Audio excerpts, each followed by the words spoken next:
Chappie, you are conscious. Chappie is the first robot that has real, hard artificial intelligence, who can think and feel and love like a person, but in a mechanical metal body.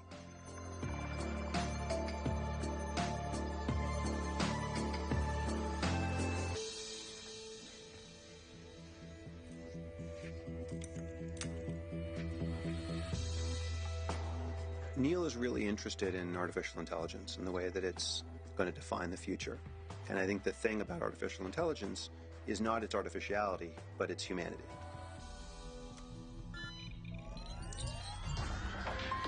The world definitely has robotic systems currently that can learn. They learn fast and well. As far as the free thinking is concerned, that's a leap which has yet to occur. True consciousness is something which is ever evolving, ever self-adapting. There's no boundary to it, whereas within an artificial intelligence system, unless it had a means to modify itself and expand itself, it would be confined to the boundaries of what it was trained to do.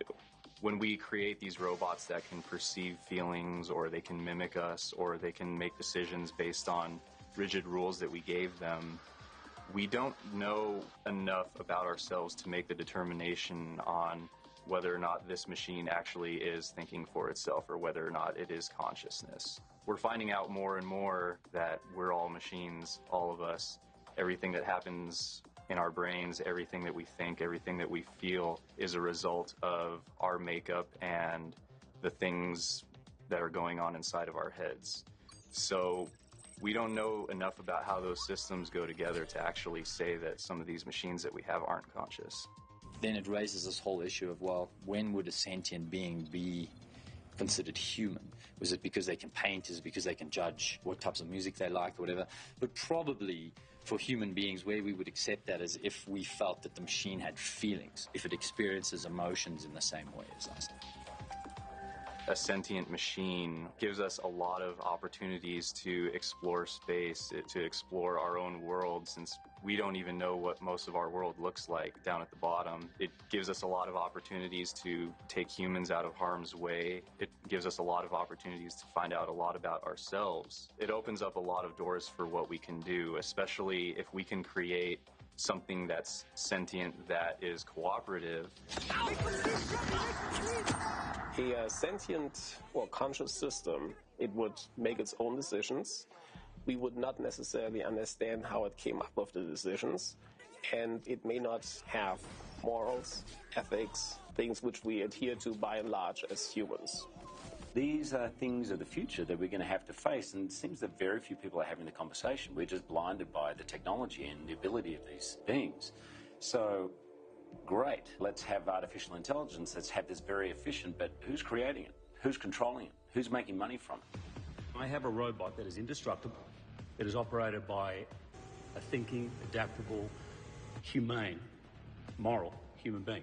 If you have a system which can not only think for itself, but also come up with its own viewpoints, of course, you may not, as a human, fit into that worldview. That might very well be the outcome. A robot can do things that are either good or bad, but we all have to remember that we're in absolute control over the design process, at least. We created these things ourselves, and we have the ability to step in at any time and say, this is not where we want to go with it, or this is where we want to go. So anything that happens is a result of some decision that we made at some point in time. When Neil was building the character, both on the page and in performance and in rehearsals with Sholto, it was all about finding the moments, the emotional human moments that define this robot. There is something human in the way that we define humanity, which is hard to define. Meaning, like, it loves, it has opinions, it has instincts, and all of those things are part of the character of Chappie. It's just a temporary body, Mommy. You don't have to go to the next place. It's hard to say whether or not a robot can achieve consciousness in a way that would satisfy us, mostly due to the fact that we don't really understand what gives rise to what we perceive as consciousness in ourselves. the way AI for the last 50 years or so has operated is not the way we pursue true autonomy or consciousness. There needs to be what we would call a discontinuous transition, meaning it's not an incremental improvement, it needs to be a disruptive jump, a leap. I think within our lifetimes, we should be able to see something like that.